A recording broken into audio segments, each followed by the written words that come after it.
Give me a little intro there, Gomer. There's no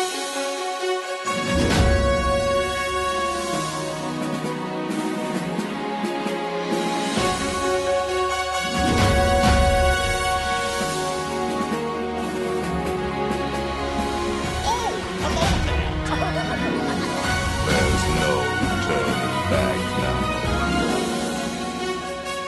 Let's put on the show. You're listening to the Station 71 podcast. My name is Mario, and this week I'm joined by my co-hosts, Beth? And Brian.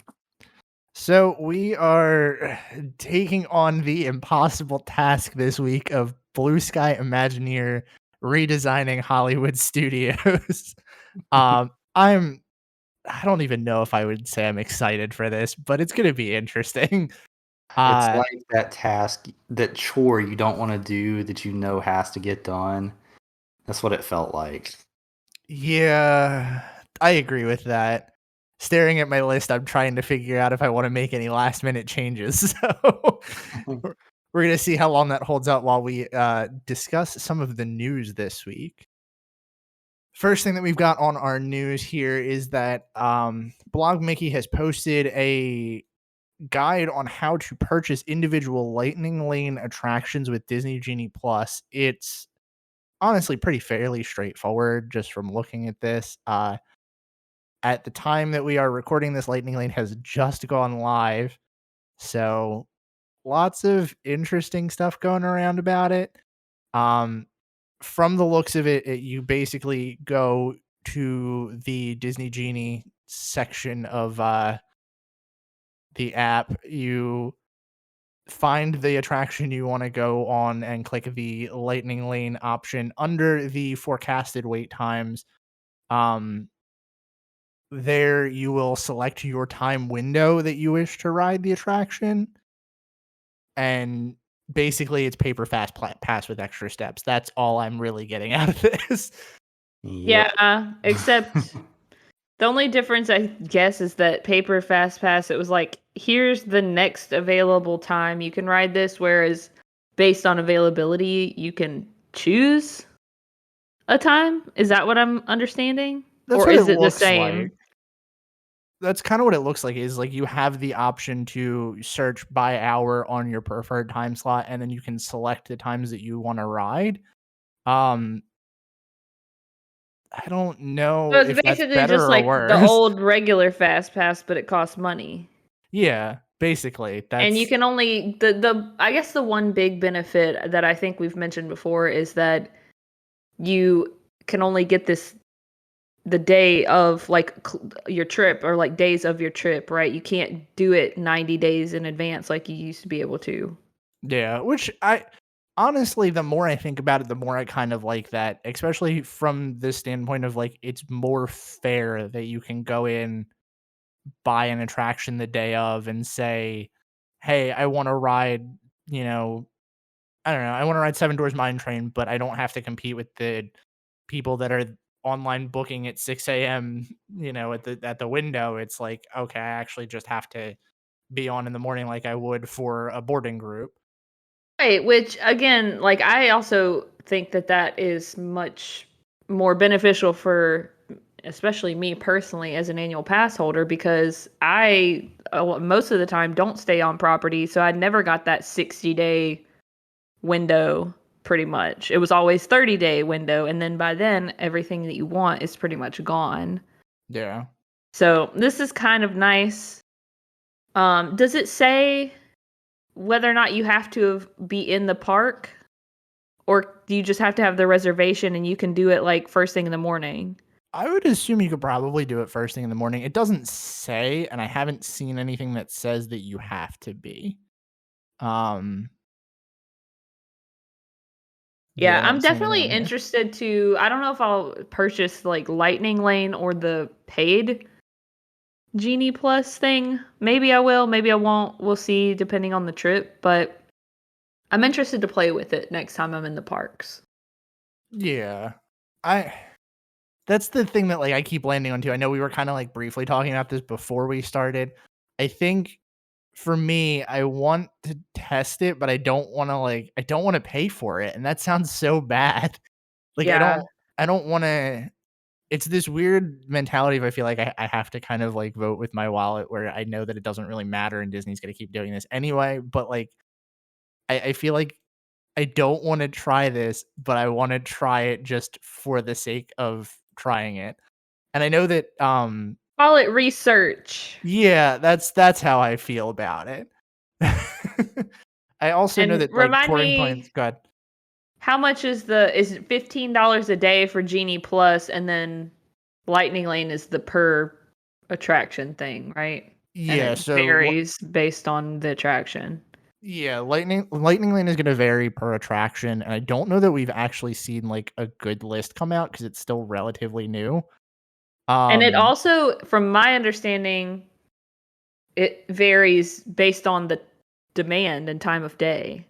Like Yeah, maybe Rise of the Resistance, is $10 if you book it first thing in the morning, and then it's $15 at 3 in the afternoon or whatever. yeah. It looks like according to this article, the window is 7 to 15 per person, which is honestly kind of insane if you ask me. But Yeah. I don't know. And you also can't do the re-ride on it either. I think we talked about that where you're kind of locked in to like one attraction or one ride on that attraction for Lightning Lane. So don't blow your Rise Lightning Lane super early. And I don't, that's the other weird learning curve I feel like I have with this is like, there's got to be a proper way to do this, right? Yeah. I don't know. I feel like I'm speaking extremely ignorantly about it right now because it's so new. I haven't done a ton of reading about it because I'm not going on another trip until February, so I don't really feel like I need to know what it's about until then.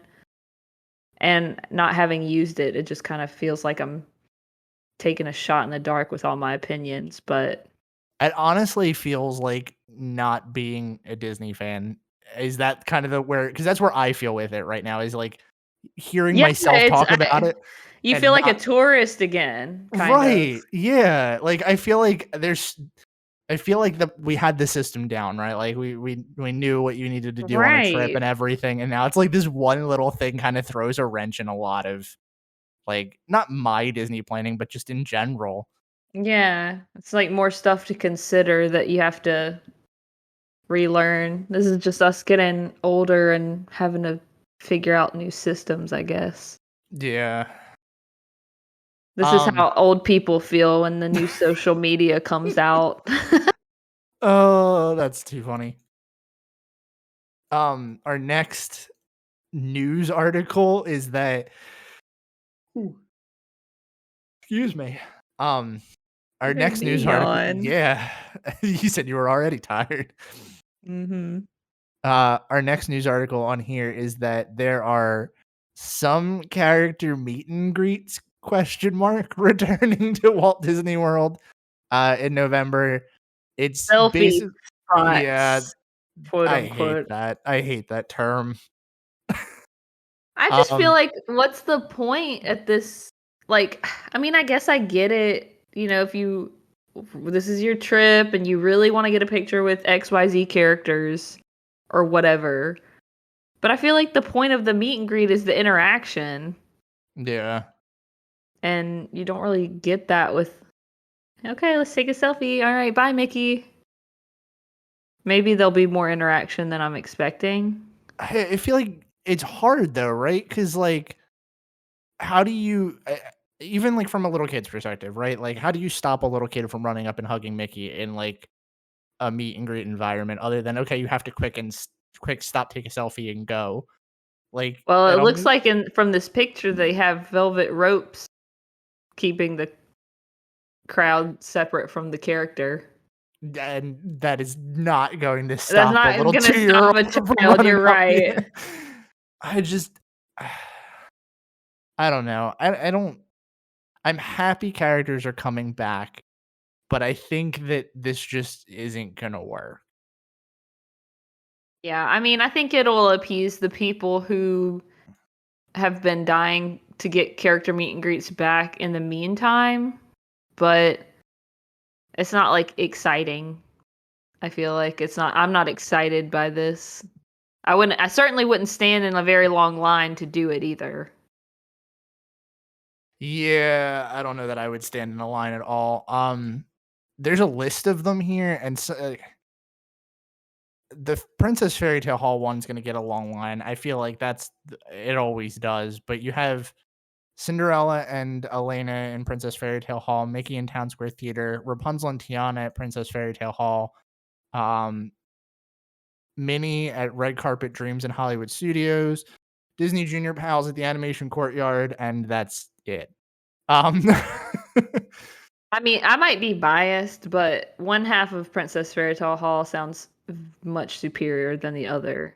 I mean, I don't disagree with that, but I feel like it's always kind of had that issue, right? Like, Yeah. even when Elsa is there, like that one side just got way long. Speaking of character meet and greets, I know this is not Disney World related, but can we talk about how much cooler California is than us? Because Oogie Boogie Bash, they're doing Zombie Captain America from Marvel What If. I was so tempted to throw that in there because, like, yeah, that's just the whole Oogie Boogie Bash. Oh my god, they have the best characters out and about for this. They have like Agatha and Sid from Toy Story, and then, Oogie Boogie and like Cruella from the new live action Cruella movie. They really went all out, I feel like, for the Oogie Boogie Bash in California, and it makes me pretty jealous that we're not getting cool stuff. I know they can't do a lot of the Marvel stuff here, but when I saw the Zombie Captain America thing, I was just like, that is so freaking cool, and I really want to go. Yeah, I keep seeing them like on TikTok and Instagram and stuff like that, and I just feel like California for once is getting way more love than Disney World, more. which is, I mean, it's great for them, but come on. I know. Hope they do it again next year, like a nice star-studded character lineup, so that I can get a trip in. It's too late now, but I would. I think if that stayed around and they did something similar, like, I would potentially make a trip out just for that. Yeah. I think it's a selling point for people that are not locals. Mm-hmm. So speaking of things that are returning, we have 2 returning live performers in the Indiana Jones stunt show. Performers returning December 19th, and the Tam Tam Drummers of Harambe returning November 7th, along with all of the other performers that we have started to see come back, like Yeehaw Bob. And fake Sergio. And fake Sergio. I'm really happy about the Tam Tam Drummers because I don't think I realized how much just energy they bring to like the African pavilion. Well, I shouldn't say pavilion, but the whole African area of the park. Like when they're not there, like the last time I went there, it was just like missing so much as I walked through there, and I realize now that that's what it was. I completely agree, and this is like where they perform is right across from like one of the big bars in Animal Kingdom. And when we were standing at that bar, I was like, why does this area feel so bad? Like, why does it not feel as nice as it normally does? And I think that was why. It was just like this sad, empty stage, like sitting in the corner. Yeah. And I mean, not only is, the music missing as you're walking through there, but they did so much to interact with the crowds too. So having them back, I think, is going to bring a huge amount back to that area of the park. Yeah, for sure. Yeah. I think we talked about this with the drummers in the Japan pavilion too. Like, you don't realize how much those live entertainment things bring to the pavilion until like they're gone, and this is no exception because there's not a lot there. For sure. We just happened to, on my trip recently, be walking up towards the Japan pavilion when they were coming out to start playing the drums. I was like, yes. And we stood there like almost the entire performance. I was just so excited for them to be back. Just adds so much character and ambiance to have these performers coming back. And it's really nice to see them coming back into the parks. Definitely.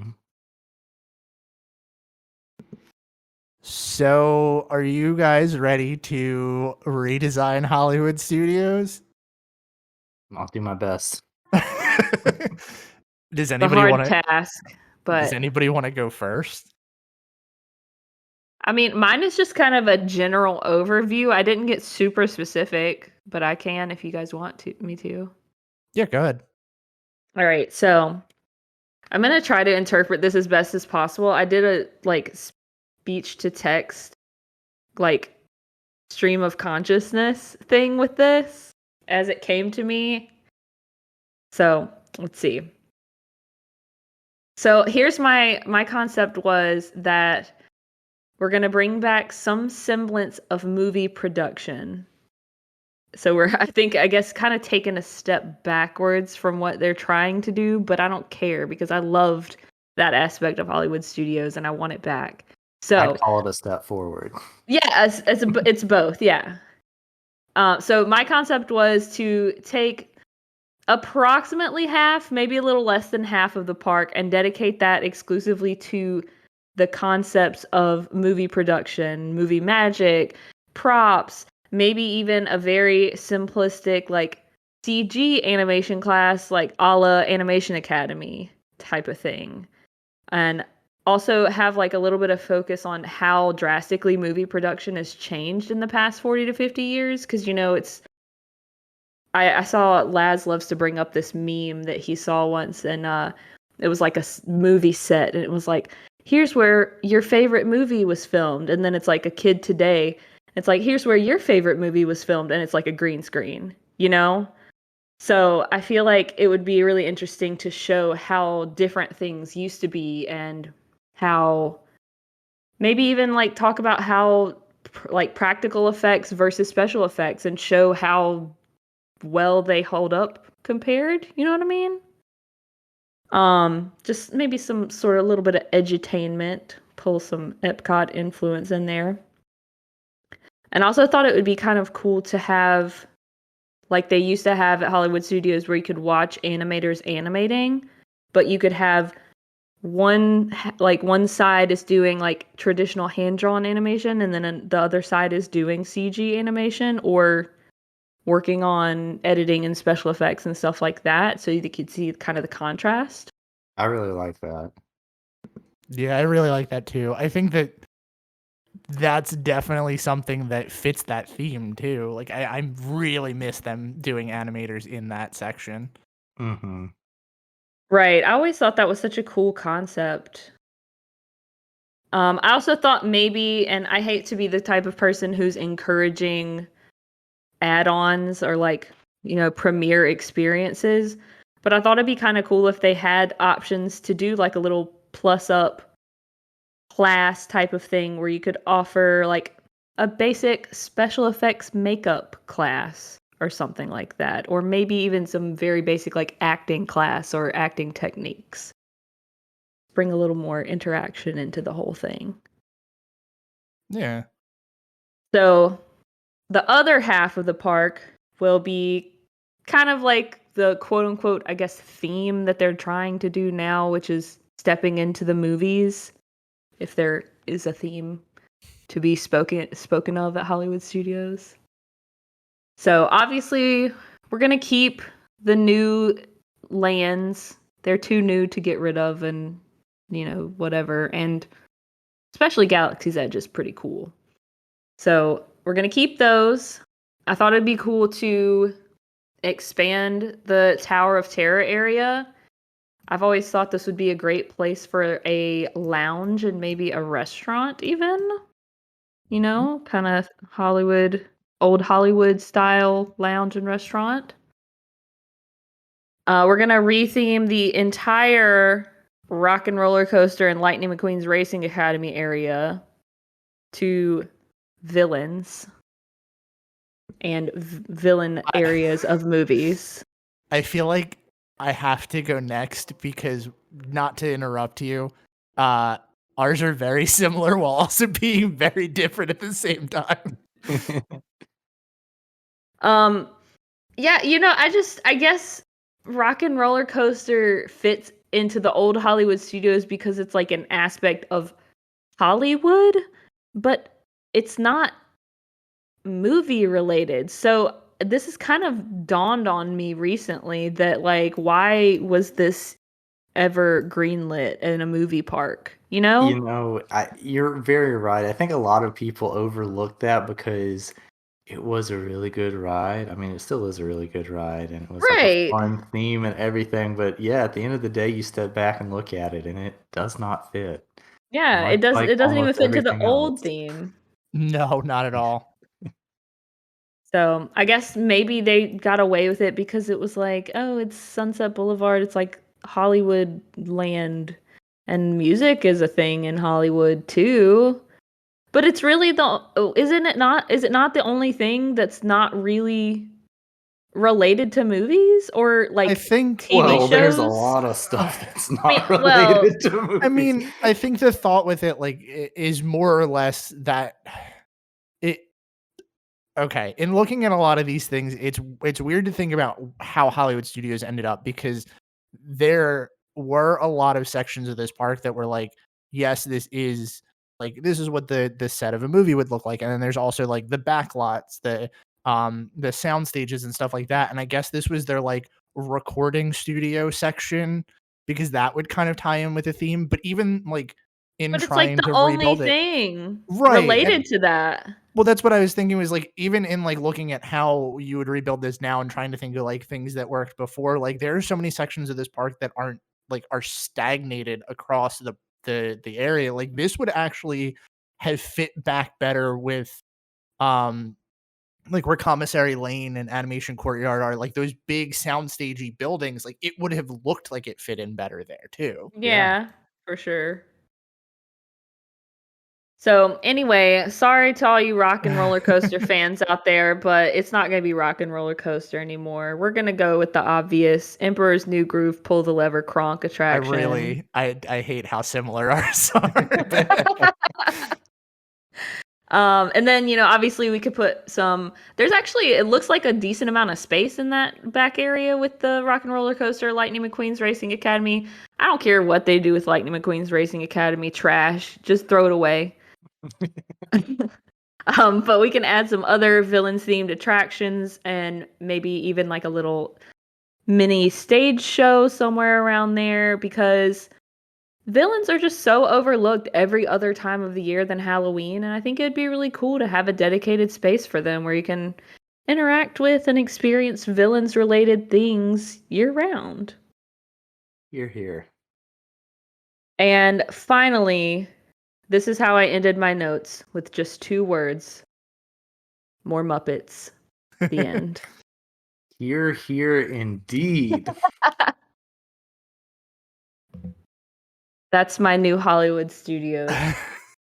I like it. I like it a lot. You ended on 2 very strong notes. I'm gonna jump in next if you don't mind, Brian, because I feel like I kind of have to talk about mine since it's similar enough to Beth's, but also not entirely the same. Because I tried to make it more step into the movies.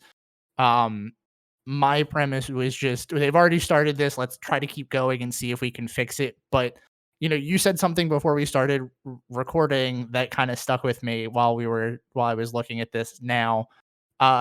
I didn't realize how bad they screwed this park up until we were looking at trying to fix it. Well, that's not exactly what I said. No, it is not exactly what she said, but that's the show version of what she said. So my 2 big things to start us off, I think the premise that I wanted to stick with was Galaxy's Edge for me works, Toy Story Land for me doesn't really work, but it at least kind of sticks to the theme of what they were going. Yeah, it tries its hardest. So I wanted to try to redesign this to be like a step into the movies thing. One of the things that I wanted to do was kind of design the Hollywood Boulevard area to be more like a main street, because that's kind of what this wanted to do originally.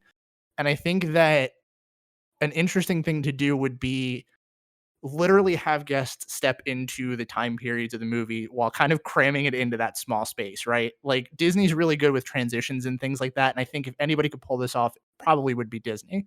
So you'd walk through the entrance and it would start with like, it would be kind of like black and white areas, and then they would slowly transition into like different colors as it gets closer to the end, which would kind of draw you more into the Chinese theater and give you that like forced perspective that they kind of want you to do. I Um, love that. I The think black and white thing sounds really cool to me, especially if they got like streetmosphere performers that had like, painted to look like black and white characters.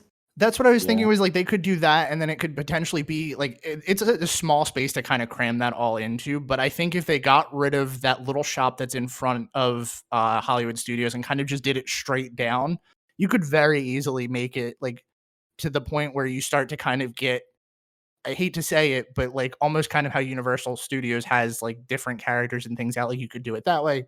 You you could bring back the citizens of Hollywood. You could do honestly a lot of different things. But I think that that's a good tribute to old Hollywood studios while still giving you the idea that you're stepping into the movies. Um, so that's probably my best idea that I have. I like It's all downhill from here. I'm just yes kidding. and no. It might be, honestly. Um, Grand Avenue, I want to keep it Muppets. I think that they missed the opportunity in um not making it Muppets Courtyard and trying to keep it there, but we all know that Star Tours is the big problem. At this Yes. point, I think that Star Tours is actually a little past its prime. I love the ride, but I also think that there's better Star Wars rides right next door. Mhm. Can we So not just like pick it up and move it? They did that with Dumbo. I don't even want it. Like honestly, the last time I went to Hollywood Studios, we rode both of the attractions in Galaxy's Edge, and then we did Star Tours. And to say it pales in comparison to the new rides, Well, is yeah. just There's- it's a very big understatement. Well, there's two thoughts that I had for this, and I think I like my second one better, but I think the one way that you could potentially tie Star Tours in is get rid of the other end of Galaxy's Edge that leads into Toy Story, because I've always said that that's probably the worst one. And place it there so you have to ride Star Tours, and when you exit Star Tours, you end up in Galaxy's Edge. So it's kind of like a transport ship in between, even though it's not really That's going anywhere. cool. I like that. Or just bulldoze it entirely and put a Muppets attraction there. Or, and hear me out, make it a Star Wars Muppets attraction. I thought Ooh. about that at first, but I also had another idea. So I thought about keeping it a simulator ride, because while it looks like it takes up a lot of space, I think a lot of that's set, and I don't know that they could really feasibly drop a ride in there, right? Mhm. I think if we plopped it in there and kind of positioned it the right way, you could make a really cool simulator ride that's either the simulator version of what the Great Muppets movie ride or whatever should have been, while also keeping it 3D, because I think the 3D works really well for Muppet Vision. Or there was the idea that you can make it a ride where you're entering the Electric Mayhem's tour bus and you're riding through Oh, different Muppet movies. Although I don't know that that's that would fun. be feasible or would work with the size of the simulators. We could figure it out. Yeah, this is all blue sky anyway. Yeah. So I wanted to kind of, like you said, keep Animation Courtyard with how it used to be, but there were two things that I really specifically couldn't see going. One of them is the obvious, which is Mickey and Minnie's Runaway Railway. That's way too new, but in my heart, I also couldn't see One Man's Dream going. So I'm thinking we just, in that section, make that little section about old time animation. So do kind of what you said with bringing the animators back, but also make it maybe tie into the theme of Mickey and Minnie and the Fab Five. And I know Disney kind of already likes to put them in a lot of places, but I think, we talked about that with Mickey and Minnie's. This is the first time that they've had like an actual like moving attraction. So kind of do something like that back there. Maybe theme that to like a Mickey area, and then you can kind of do the transition between the two where it's Mickey and Minnie toys leading into Toy Story Land. So you kind of get that like good old fashioned Disney transition. But my other two sections, Beth already stole my thunder with making Sunset Boulevard into a villain's land. Oh, snap. The one thing that I was thinking though would be, and I'm not going to jump the gun on this one. I think having that as a villain's land works really well because you can keep Fantasmic too, right? Like it's all Mhm. about the villains trying to invade Mickey's dreams, or Mickey's imagination. So you've got that show ties in pretty well, and you don't have to do anything there. Tower of Damn Terror, right. You leave yeah. Fantasmic alone.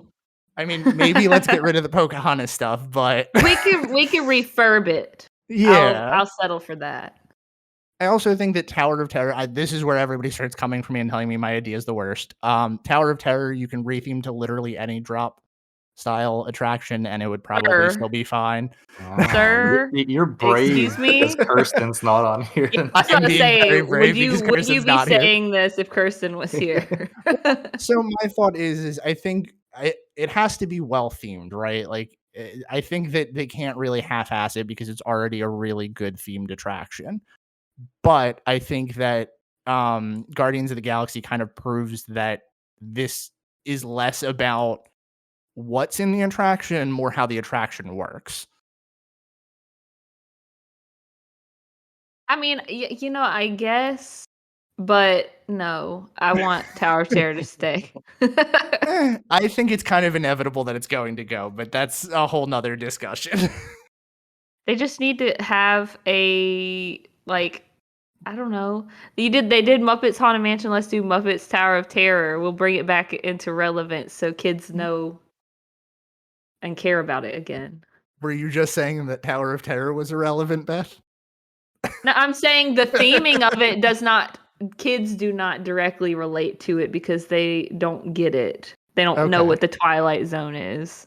Yeah, and I think that I love Tower of Terror as an attraction. I think it's great, and I think that we've talked about how much I love the theming on it, and I think if done right, they could feasibly redo the theming, and it wouldn't really change the fact that it's such a good ride, as long as it's still functionally the same. I also had the same thing that you had with the obvious for Rock and Roller Coaster. I feel like that's just too easy to not do. Mm. We could just bulldoze Lightning McQueen's Racing Academy, or just leave it because Lightning McQueen is also the worst. No, we're not leaving it.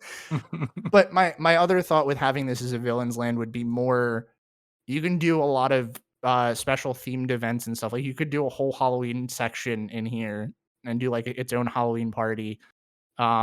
Well, it's funny that you mentioned that because Lightning McQueen's Racing Academy is actually where Club Villain used to be. That's true. So we can just drop Club Villain back in there and make it a year-round thing. There you go. Only $175 or whatever it costs.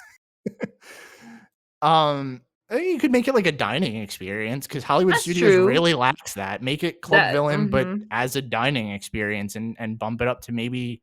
Honestly, I would even pay the premium of probably Be Our Guest levels if it was well themed and had characters in there. Yeah. Um, it could be like exclusively villains character dining. Which I don't think Disney would ever consider doing outside of an event, and I think that's a fantastic idea that they're missing a market on. For sure. I also liked the idea that you could really just retheme this as a villain's land and do some very like nice aesthetic things, because Disney doesn't really cater to the atmosphere as much anymore, except for in their themed lands. And I think that they could really go over the top with that by making this like very dark and eerie at night, and lots of really cool low light effects that they could do in that area. But my other option to that was, I think I've mentioned before when we did like a design of Fifth Gate, that if you were going to do a villains park, you also kind of have to have a hero section to it. And while Magic Kingdom kind of is that, I think if we just did that over in Echo Lake and made it the inverse of the villains land, that would be a really cool transition between the two. So you step out of the movies and into the respective spaces that you wanted to kind of explore. I didn't really have any rides because that's kind of it feels like it's already something that they focus on in the other parks. But they could definitely throw in like a castle or two because we love to throw the Disney in our face here in the parks anymore. But that was the We could put direction a I took it. villain's castle in the villain's land. Or hear me out, Villain's Castle in Tower of Terror. I don't think you're gonna get anybody on board I for don't think that I'm one. getting anybody on board for that one. As much as I'm joking, I don't really want Tower of Terror to leave. It's just that section feels so bad when you look at it. Give me some work. Yeah. All right, Brian, what do you got? Okay. So, first off, I took this task and I kind of wanted to look at this as like a realistic thing and try to map this out as okay, let's step into Bob Chapek's shoes for a minute. And Ooh, do we have to? it's a bad feeling, but like, what would he be willing to put in action over maybe the next 5 to 10 years to fix the park as much as possible while also not blowing the budget on it? In other words, reusing stuff, retheming as much as possible, but just getting something cohesive into the park. So that's You why went realistic. I did. Yep. So I came up with Disney's Cinemagine Park. Oh, you're using that name. I'm just kidding. Absolutely not. I was like, Brian, I don't want to hurt your feelings, man. Come on. Did somebody already do that? My new park name is Disney's Age of Hollywood, and Ooh. I wanted it to be kind of like a look at Hollywood through the decades, which I know is kind of the original intent of the park in a lot of ways. So I kind of wanted to just take that and pull everything back together. So when I did this, aside from keeping the finances relatively realistic, I also wanted to try to keep like attraction footprints similar. So in other words, we're not going to take out Lightning McQueen's Racing Academy and put in a new roller coaster there because that's not really going to work. So I started with Sunset Boulevard, and I think the theming itself doesn't really need to change. Still keep this kind of like Golden Age of Hollywood theme going on, but just revitalize some things around it. So Tower of Terror, I'm not touching. I don't think it needs to be changed at all. 2-1 Rock'n'Roller- Mario. Yep. Yeah, it's whatever. I'm used to being wrong. Rock and Roller Coaster, I agree that it does not fit in the park at all in its given state. So I decided to change it to like a 1920s like gangster car chase through the streets of Hollywood. Ooh. So yep. So Superstar yes, limo? well, but we have an actual roller But- coaster and no really creepy animatronics. So Perfect. yeah. Though I would, it's kind of fun to think, like, what if they did put those animatronics in there and you're just like going past them so quickly you don't really notice how creepy they are. But, the Disney fans would know. Right. Mm-hmm. We're going 3 for 3 with the Sad Ka-Chow and tearing down Lightning McQueen's Racing Academy. And there's not a whole lot of space there. I really don't think there's a good way to add any sort of meaningful attraction. So I think Beth will be in favor of this one. I want to tear it down and replace it with a speakeasy bar in the corner Ooh. over there. Yeah. So I think that would be cool. And Love then realistically, Beauty and the Beast live on stage.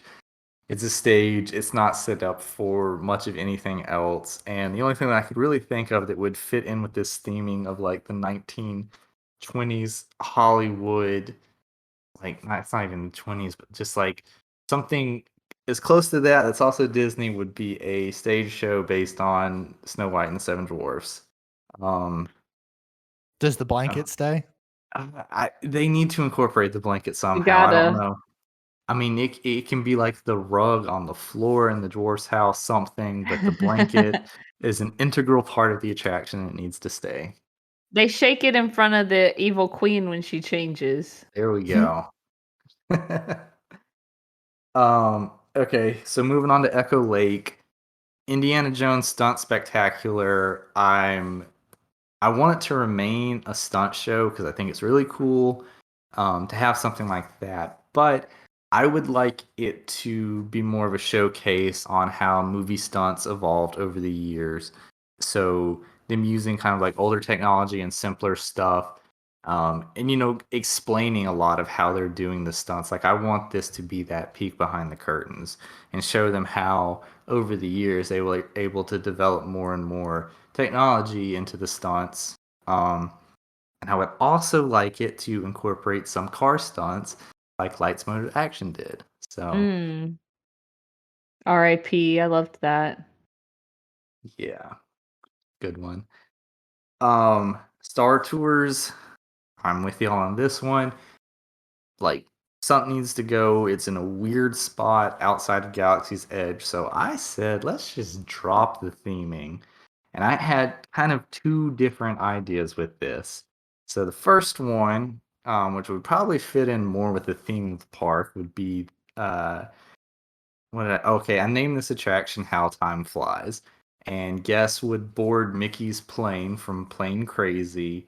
And we use the flight simulator, but we jump to different like famous airplane movies throughout cinematic history. And just do Cute. different flight simulations with it. Then I thought, in a much more unrealistic way, which will probably not happen, what if we just themed it after the movie Airplane? Because I Oh think no. the ride simulation technology is pretty dated at this point, so I don't think you're really going to get the best attraction by trying to make the ride thrilling. So let's just make it goofy and do that. So probably wouldn't happen, but I can hope. We're dreaming here. We're dreaming. I'm trying to keep it. That's why I threw that one in there because I knew it wouldn't happen. So I had a backup plan for it. To be real.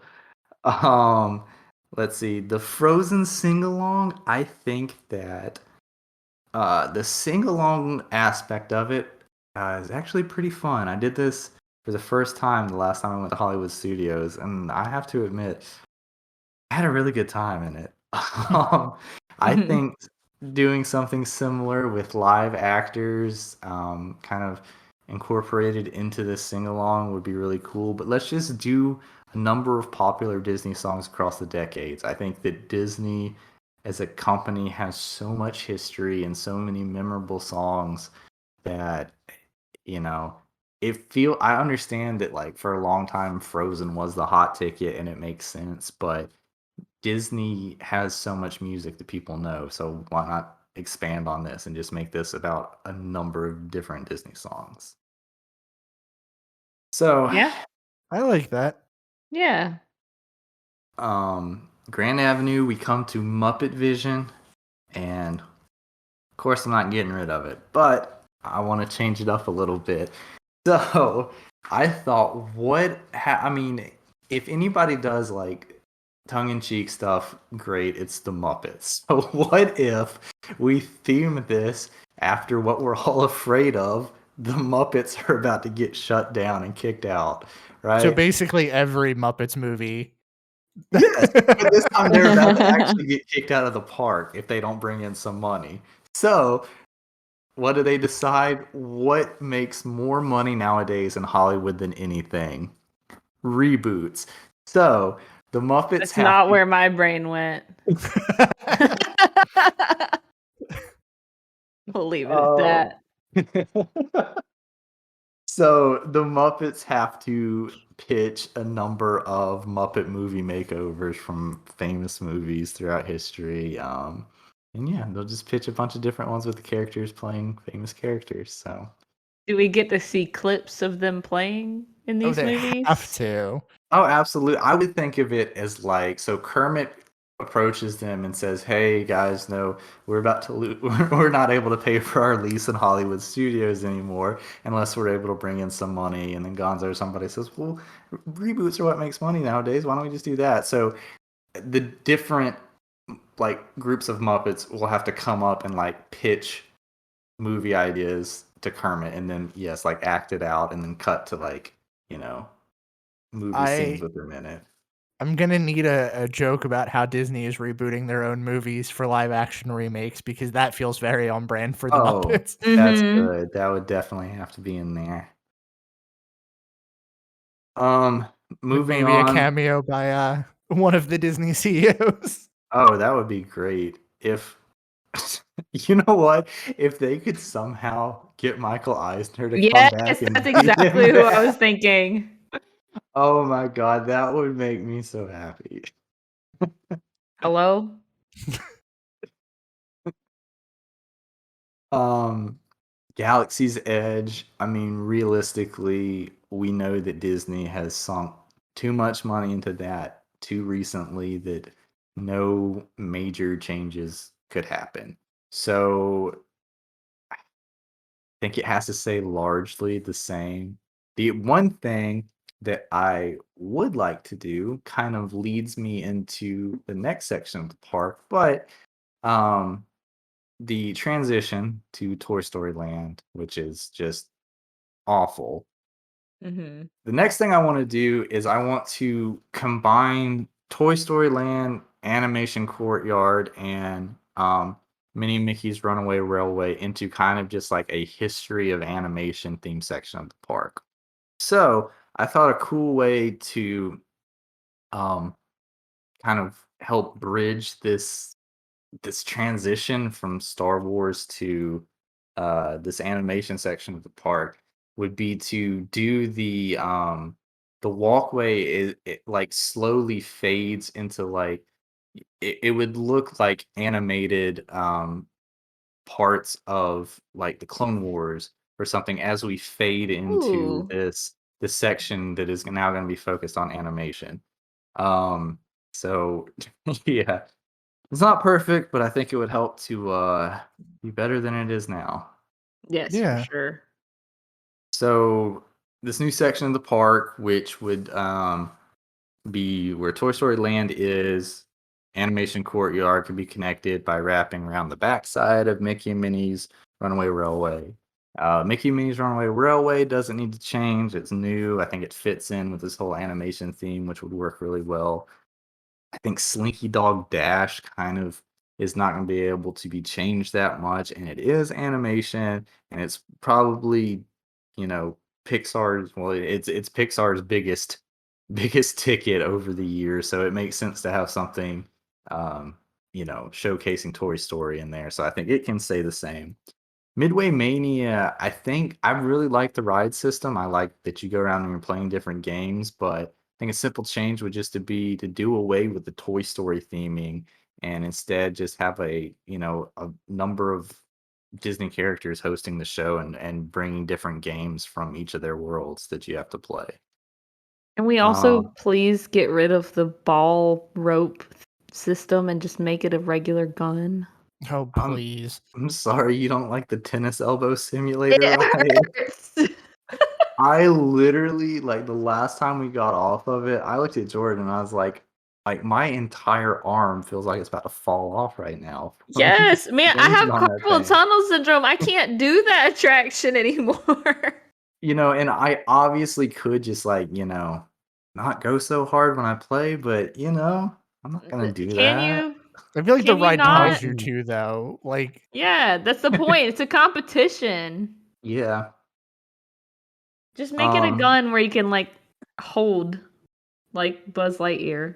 a gun, or I mean, even something like a Wii remote, like that technology is, if we're gonna do a ring toss type deal, we can just do a ring toss motion. We don't need to That's like keep fun. jerking the rope over and over again. Um, Yeah. but yeah, and then swirling saucers just needs to go. Dang. Bye. I actually kind of liked that ride. Not It's gonna lie. fun, but it's like too short, and Yeah. I would never want to wait in line for it. No, and it's I don't know about y'all, but like for it not being that thrilling, it's like beats you to death. I don't know. I don't like it. Like It's a little rough. The like it, changing platforms aspect of it is like very clunky. It's also a Mhm. very like state fairy type Yeah. of ride, which which would be fine, in a section like Dino Land, which is supposed to be themed that way, but I feel like it's plopped down next to, a nice new roller coaster and, a fairly state of the art like interactive game attraction, and then it's Mhm. just kind of hanging out there very out of place and behind the times in my opinion. Yeah. Um but I want to tear it down and I want to do a dark ride. I think Hollywood Studios is missing like a classic dark ride. I don't want something with a trackless ride vehicle. I don't want something, you know, thrilling. I just want a good old fashioned dark ride. And I don't even know what to theme it after, but I feel like that's one thing that Hollywood Studios is really missing. Mhm.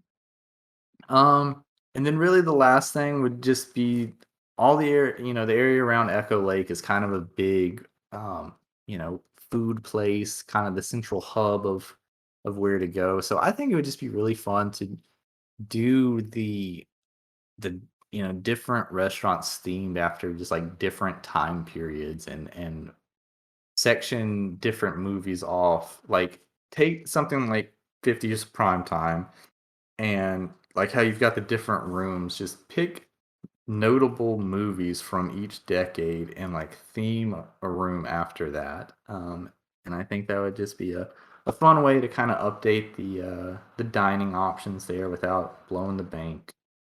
And that's pretty much Yeah. it. I think most of the other stuff doesn't need to change that much to fit in with the theming.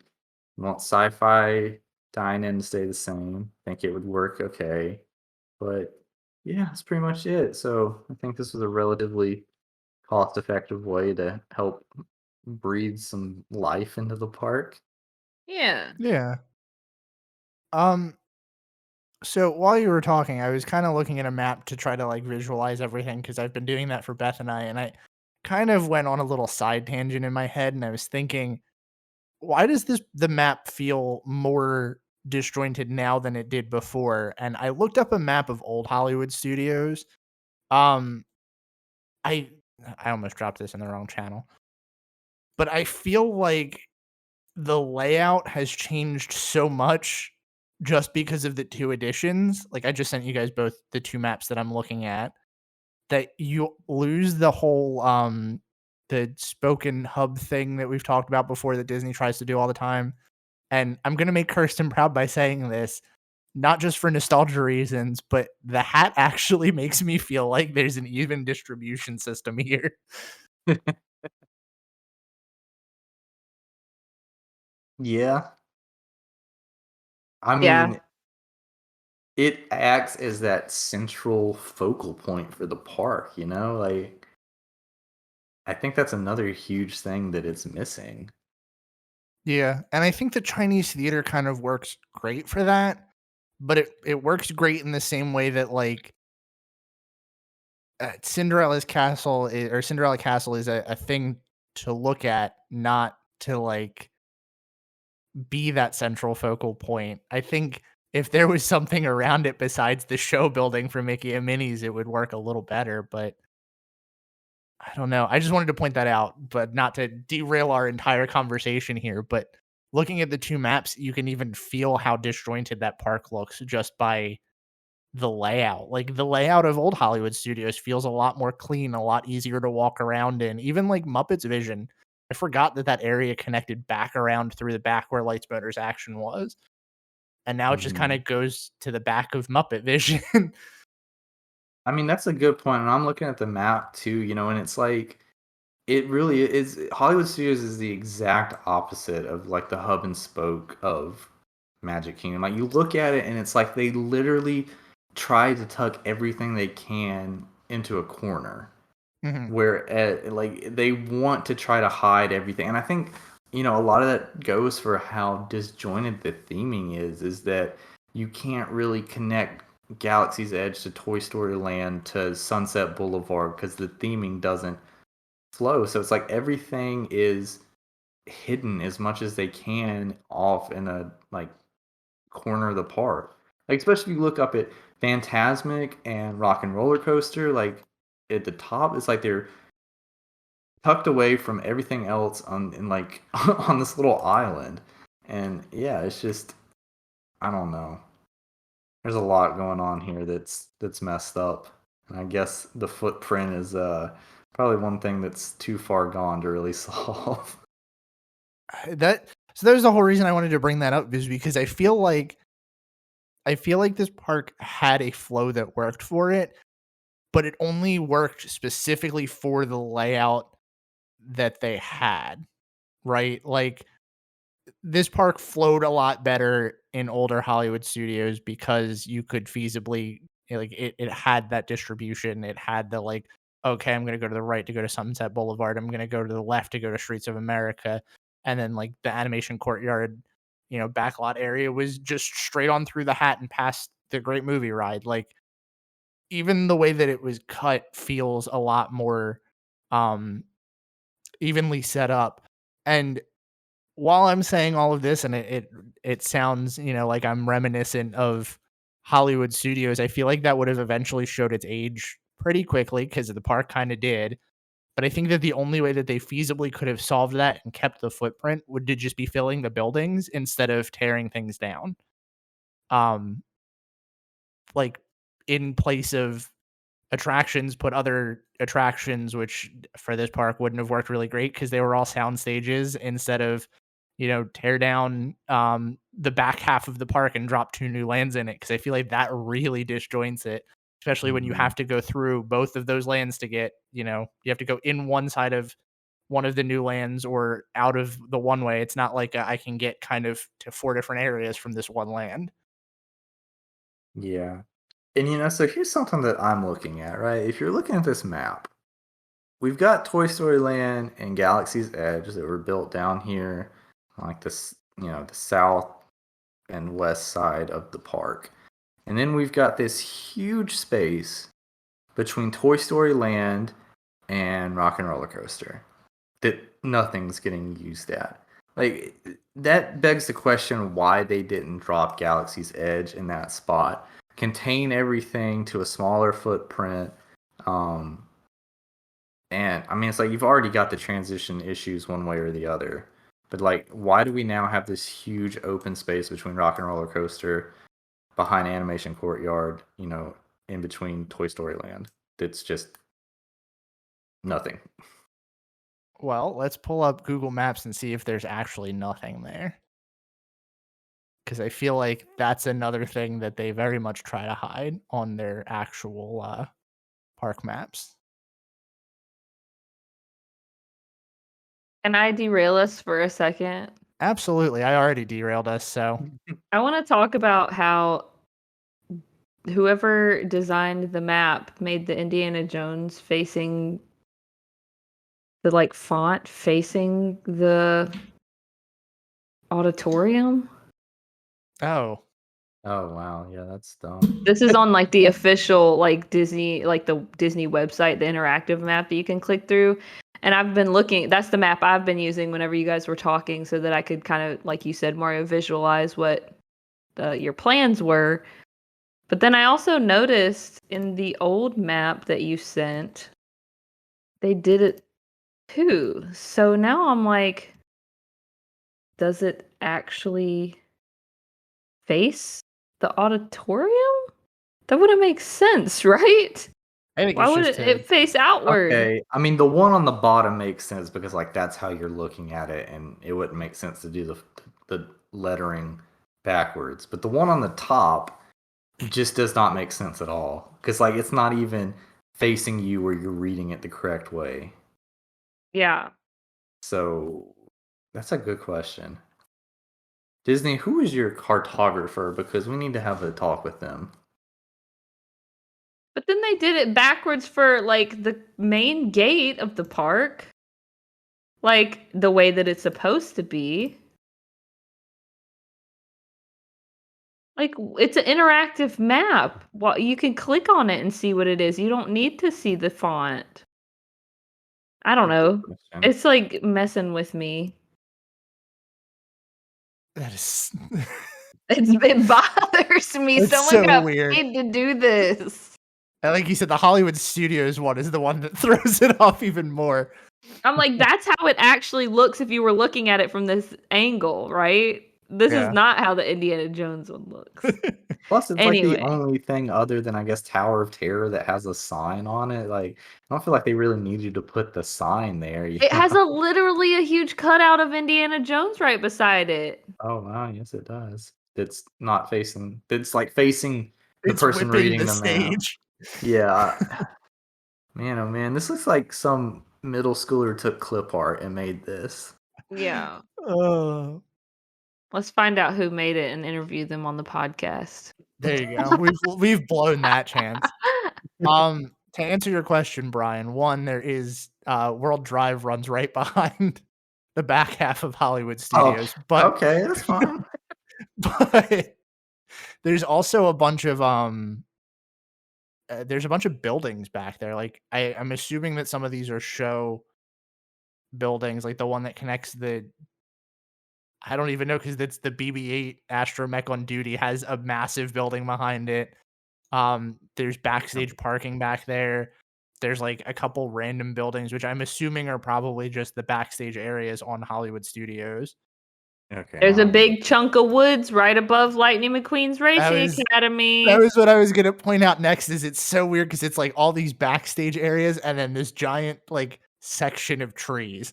Mhm. So it very well could just be that's all that's there. Ciao. Can we also talk about how huge the building for Toy Story Mania is? Yeah, Did you it's guys notice massive. that? It's massive. It does not feel that big. It's like the same Wow. size as was it comparable? I mean, it's like the biggest thing there. Yeah. Well, and I mean, if you think about it, though, it makes sense because they kind of just flip flopped the sides, right? Like when it was in Pixar Place, they just changed the entrance Yeah. to the other side. So it's got to be Mhm. huge, but like, what is it? It's How like the many? same size. It's almost the same size as Mickey and Minnie's Runaway Railway building. Which is weird because it feels like, I mean, of all the rides, that one feels like it needs to take up the least amount of space since it is pretty much entirely screen based. Mm-hmm. Yeah, but how many tracks do they run on Toy Story Mania? Isn't it like 3 or 4? It's at That least must 2. be. I mean, yeah, there's no other explanation for it being that big. What are these things on the roof? Things that Of look like like little. footprints almost. Oh, I was. Like little black boxes, but like footprints across the roof. Do you I see what I'm have talking no. about? Yeah, I have no idea. This turned into a Google Maps exploration episode. Ah, yes, the The perfect perfect topic for our podcast. audio media. Yeah, I don't know. Follow along on Google Maps as we explore Hollywood studios from Yeah. above. Somebody just like read off the coordinates for people. So kind of bringing it back to our discussion of Hollywood studios, still looking at this map though, Pixar Place feels so sad. It does. I like all these people's trucks parked directly behind where the Incredibles thing is. Yeah. I just like, and the weird thing about that is it feels like that was the perfect use for such a small section of the park, was make it kind of like that little courtyard. Keep yawning. Make it like that little courtyardy area at like an animation studio or something, and kind of throw some stuff in there that fits. but like now they can't really do anything with it. And I feel like that's just the perfect summary of everything in Hollywood studios. Yeah, that's a pretty good summation there. This That fun fact, this particular photo or aerial imaging of Hollywood Studios was taken at Christmas time because the Christmas tree is in Echo Lake. I was about to point that out too. And Echo Lake looks disgusting. It does look pretty Yeah, gross. it does. I guess it's some always green kind of water. green though, right? It that looks bad? more like the hub grass than it does a body of water. So, Oh, and this may also be like off of show topic, but why are there so many umbrellas around there? You can't take screenshots of Google Maps. You can't. Not using the little app that I have, it just blacked it out. oh, hang on. This is Rude. interesting. No, you just do snipping tool. I was about to say that's what I'm doing. Yeah. What is snipping tool? How do I do it? It's a program. Just type it into like your search bar. It's like default on Windows too. yeah. This is so bad for an audio medium. I was just going to point out that the Dockside Diner, the boat in Echo Lake, I zoomed in and there's a mysterious 331 on top that's clickable. That's the So- address. Yeah, I was about to say, if anybody wants to know the address, it's 331 Echo Lake, Kissimmee, Florida. I So like the send all your Dockside fan Diner. mail. I like the Dockside Diner is like the only building that has an address on here too. All right. Anyway, let's Moving talk. on. Let's talk about the redesign of Hollywood Studios that we were doing before all of this happened. So is there any like themes, attractions, things like that that you guys particularly liked, or that stuck out with you in terms of like would work, wouldn't work? Because I feel like I liked Beth's idea a lot.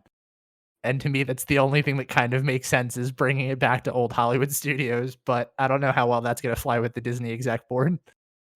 I definitely like it, and I would love to see the villains area included too. Yeah, but it's just it goes back to the thing like how much is Disney willing to spend? Because it doesn't seem like that much. Mm-mm.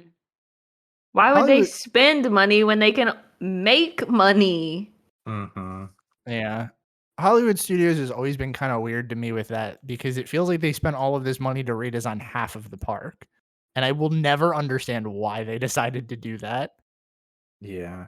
I mean, it's just it's so much of what feels like typical Disney right now. It's just very short-sighted, They say, "Oh boy, we'll have new attractions based on, a popular franchise," but they don't think long-term like how are we going to continue theming the park around it when we add this? Do you guys remember when they were talking about the retheme on that and all of the like I don't even know if this is still the logo for Hollywood Studios anymore, but the logos they were coming up with where they had the characters in the letters and I feel like that's perfect for what this ended up being. Absolutely. Because the old Hollywood Studios logo, I feel like, was very charming. And this one is just like the blandest of bland. Yeah. The new one is just like, here's a generic font we got for free. Now, I guess that I hate to be, on this train on this episode, but that brings up the question, do you think that we are so far gone from Disney trying to do these sort of themed lands and very much overhauling their lands to be I guess so cohesive that they don't feel unique or even in general like their parks. I feel like that was a lot of the complaints with the new Epcot layout was that a lot of people were saying that the, Future World, the sections were being lost in like the little hubs that they're creating and it's losing the charm of, Epcot. But I feel like that's also like fanboyism. But Hollywood Studios kind of is like the perfect example of something like that. Do you think that that's the direction that Disney's just permanently moving in, or? I don't think so overall. I think, yeah, for Hollywood Studios too far gone. and they've painted themselves into a corner, and now it's just like the catch-all park for whatever cool thing they want to do next. But it's like, I mean, it's an easy one to go to, but Pandora, I think, showed very well that Disney can do, like a section of a park that has its own centralized theming that also fits in with the overall theming of the park. So, that gives me hope that Disney isn't just like plopping down cash grabby franchises somewhere because they can. They're willing to do the work to incorporate it. But I think that, really even before Galaxy's Edge and even Toy Story Land, like Hollywood Studios was already kind of like a hodgepodge park. But I don't think they'll end up doing that to any of the other parks because they have kind of their own cohesive theming already. Yeah.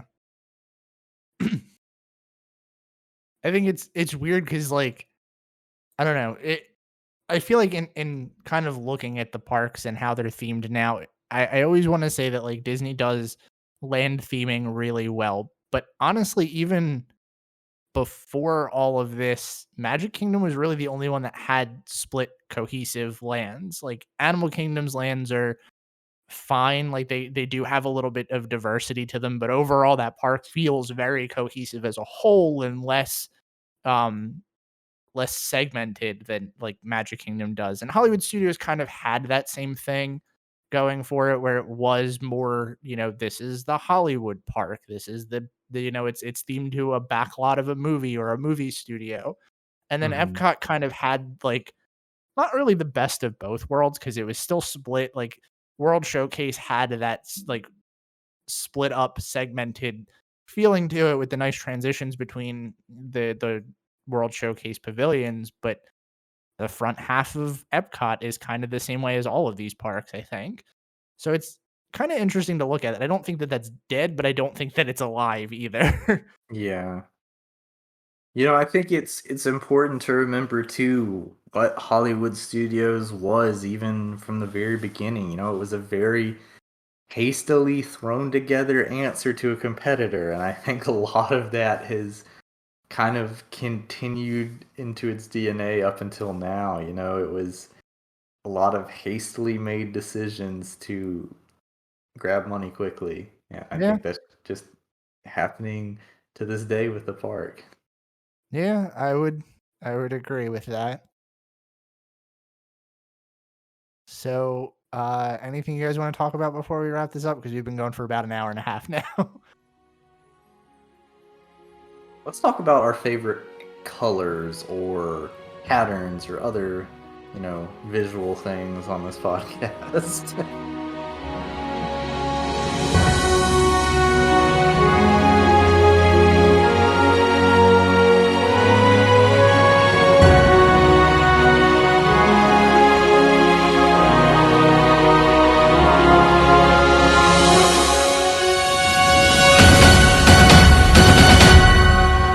Please stand clear of the doors. Por favor, manténganse alejado de las puertas.